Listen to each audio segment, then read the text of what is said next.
now. Good afternoon. We're here at the home of Mr. Ratibu Jacocks. Today is July 17, 2014. My name is Flora Williams, and I'm interviewing Ratibu Jacocks. His name is spelled Ratibu, R-A-T-I-B-U.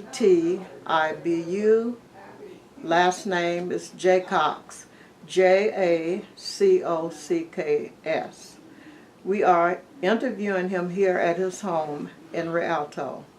Thank you, Mr. Ratibu, for taking out the time to conduct this interview with us. We are doing the second phrase of your interview, and there was 3 questions that I would like to ask you. We have so many different technologies in today's world.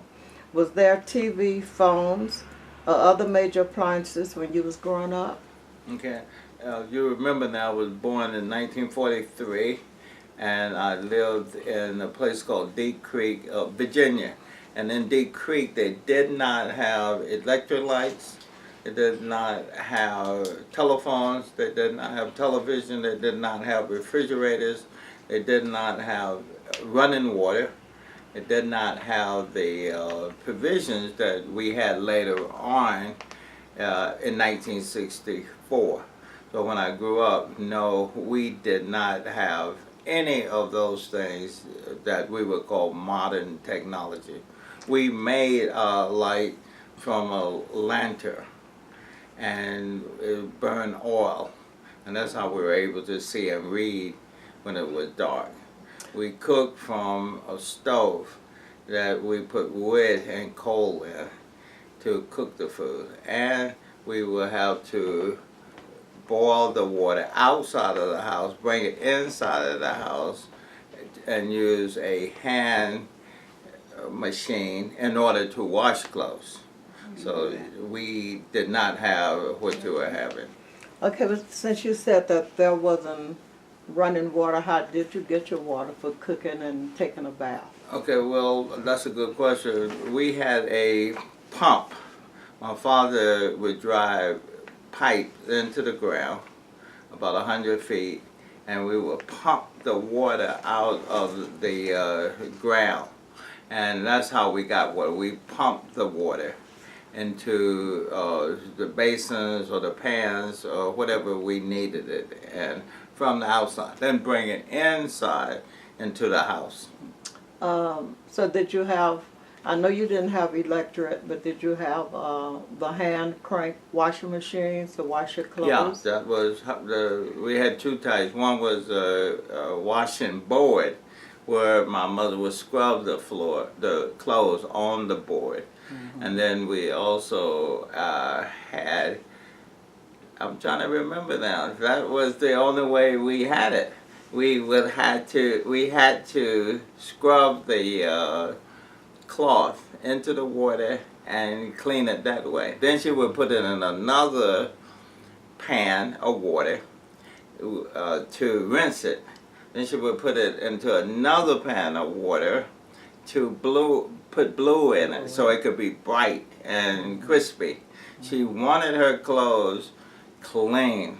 And if they're white, they're white. If they're blues, they're blues. She did not like clothes any other way than the best color possible. So in other words, you had 3 big black pots. Right. And they were sitting on wood. And then, did you use oxygen soap? Yeah, I don't remember that, but I remember a washing machine. But it was not connected to electricity. But this washing machine could rinse out the water, mm-hmm. dry out a lot of the water that went back into the washing machine. Right. And we would take those clothes and put it in the first pan, then in the second pan. And then in the blowing. Huh? And then in the blowing. Yeah, then in the blowing. And after all of that, then she would put them in a pan, mm-hmm. and take it outside and hang them on a line outside where they would dry. Okay. All day. So when you came by my house on Mondays, you mm-hmm. saw clothes all in our backyard. And when you came to my house on Tuesday, excuse me, you saw her ironing the clothes. And you came Wednesday, she was cooking and getting ready for the week. And then Thursday, she washed again because she didn't like dirty clothes. Friday, she's ironed again. And Saturday, she got ready for Sunday. That's my mom. That's your mom. That was how my mom operated. Okay. Another question that I wanted to ask you, how did young people entertain themselves in the part of Deer Creek, Virginia? Repeat that again. I couldn't hear you well. Oh, how did the young people entertain themselves since there weren't any TVs or no modern stuff? What did you guys do for pleasure? Well, we made up our own games. We made up our own lifestyle. One of the things I remember at early age, I developed a hayride for all the kids in the neighborhood. And I would ask all the kids if they would want to ride. I would get the man with the truck. He would put hay on it, and I would organize all the kids. And I didn't charge them for that. I remember I should have charged them a dime or a penny or something, but I did not charge the kids to ride on the hayride. Plus, we, after the Dodgers won the World Series in 1955, we put on a big parade in Deep Creek with all the kids, with tubs, pans, ironing boards, not only that, washing boards, anything that kept noise, paper, balloons. We kept noise, and we had a big parade. So the neighbors around the block came out to watch us parade around there. And we entertained them, but we were entertaining ourselves as well. Yeah. And another thing I wanted to ask you about church, since there wasn't any pianos or none of that stuff that they have now, how did the church make their music? Well, they did have pianos. We had pianos in our church. They had horns. And as you know, there was a lot of music going on. So yes, there were pianos.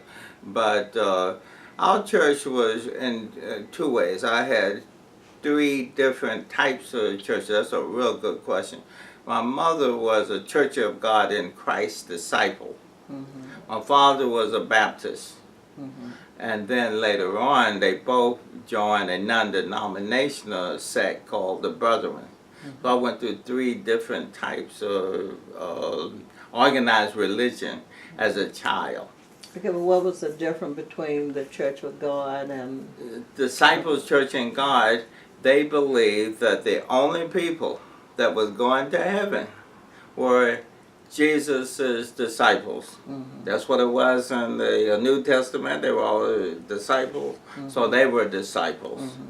The Baptists believed that before any religion, John the Baptist baptized people, so that's what they believed. They were following John the Baptist. The Brethren, at the last sect, believed that the Christians were called brethren. So they called themselves brethren. They all claimed that they were right. They all would stand on their last go to hell, go to heaven foundation that said that we are right. And if you're doing anything else besides that, you're either on your way to hell or in hell already. So it was a real, definite, pure type of religion. And they talked about hell a lot. Everybody talked about hell in terms of how hot it was. If you did anything wrong, and you would probably go to hell. You tell a lie, you go to hell. So they really didn't teach you that much of the Bible per se, because that thing was just hell. No, they taught the Bible. But the Bible speaks a lot about hell, right from the beginning, from the time Adam and Eve sinned till Revelation. It's all hell. It's a lot of hell. But my mom read the Bible 3 times a day to us. We read the Bible when we got up, so we knew the Bible. We had to, before we took a nap, we had to learn a Bible verse. And before we went to sleep at night, we had Bible study again. So we had the Bible always in our house. Not only that, other kids came to our house to study the Bible under my mom. So I was very well versed in the Bible itself. But see, sin, as they taught it, is a big thing. And it's either you're going to heaven or you're going to hell. You're sinning, you're going to hell. You do right, you're going to heaven. So that was the basic tenet of their doctrine, and which I grew up under. What made your mom or dad change to go to the same church? You say, they were one. She went to two different ones. Yeah, My but then father they- only the Baptist. My father was the Baptist. My mom was never a Baptist. She was a disciple, Church of God in Christ disciple, and she ended up being one of the followers of the Brethren. But she changed her mind when she got different information. And a lot of people do. And at the end, she felt that she was right at the end. That was it, huh? Okay, Did I answer those questions? What question would you start with? Do you want to know what did we do as growing up? yeah. We also had a baseball team. We had a baseball team when I was 9. And Henry Jackson started that. And I asked him, I said, Mr. Jackson, why did you start the baseball team for us? And he said he started the team because he wanted us to stay busy and not get in trouble. So we played organized baseball from the time that I was 9 years old. We also worked. I worked before I was 5. I had a business that went door to door collecting notes from people with my wagon. Then I would take it to the store and come back with their groceries. They would open up the sock for the change and give me some of the money. So I was making money early on. I also cut grass for people and did their lawns. And I also had a paper route, which also brought me the biggest share of my resources. Okay. One last question.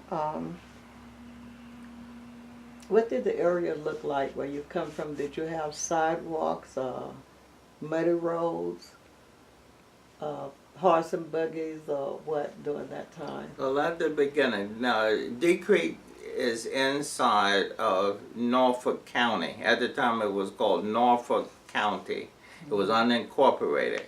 It was, and the closest city was Portsmouth and Norfolk.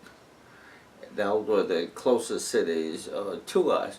And Norfolk County had in it various, I would call them enclaves. And one was called Deep Creek. And inside of Deep Creek, there was another smaller group that was called Pleasant View. The place, Pleasant View, was probably 1.5 miles north, one street, 1.5 miles north on an outside street, and 1.5 miles north on the center street. And across those streets were 3 other streets that was probably 1/2 mile. That's the community. And outside, the only other side of the outside street was a river called Lake Drummer. And Lake Drummer was the river that separated the blacks from the whites. So the stores that the blacks went to was on the south side and the east side of the town, and the whites lived on the west side and the southwest side of the town. But the river separated us. And another major thoroughfare was Route 17. Route 17 came from Florida all the way up through New York. And Deep Creek was a major stopping point for people who left Norfolk and went to North Carolina, Elizabeth City, North Carolina, for example. They would stop in Deep Creek. And Deep Creek had stores. My father owned a confectionery store there. We had another store that sold all types of merchandise. and they all sold like beer, pickle, pig feet, cookies, crackers, shoestrings. That. But Bravo sold gasoline for cars, so a lot of cars would stop over there, gas up, go to the bathroom, and keep going off of Route 17. So it was a busy place. We called Deep Creek downtown. It was like a downtown area. Let me say something else about my mother and the Bible. Not only when she was with the brethren, they would go downtown where these stores were, right before you cross over the bridge, and they would have gospel meetings outside. Some people would be cursing and drinking, and having fun with jukeboxes. They would be out there preaching the gospel, singing Christian songs, trying to win the lost to Christ. I had my eyes on them, and I also had my eyes on the people who were having a lot of fun. I liked that too. In fact, they were having more fun, it seemed, than these people who were praising the Lord. Okay. I guess we're going to... What was the last question you asked me? Oh, that was the last question. How was Deep Creek? Okay, let me just go a little deeper into that. The streets were dirt roads. They had ditches. And it's a lot of water in Virginia, as you know. So there were a lot of wooden bridges. But the main bridge, though, was made out of steel, which crossed Route 17 and Lake Drummer Avenue, the main separation point for blacks and whites. When I delivered newspapers, I went to both neighborhoods. I delivered papers in both white areas and black areas, both farm areas and downtown, quote, areas. So I met all types of people, and that's where I got a chance to meet people and interact with all types of people doing all types of things, from moonshine and maybe a little prostitution, maybe, I don't know. But all types of things were going on. So you had these factions, the real Christian people, and then Christian people who did things and hid, and then you have people who were just outright sinners. Didn't pretend at all. One more last question that I would like to ask you. During the time when you was growing up back in Deep Creek, say like if you wanted to buy an appliance, could you go into the store? Would you have to call the store and tell them that you needed a refrigerator or a stove, and they would bring you what they feel that you could have? I mean, were you allowed to go into those stores? We went inside the store and shopped for what we wanted. And I don't know why, but there was no segregation in buying. The segregation came in the facilities. Where did you eat?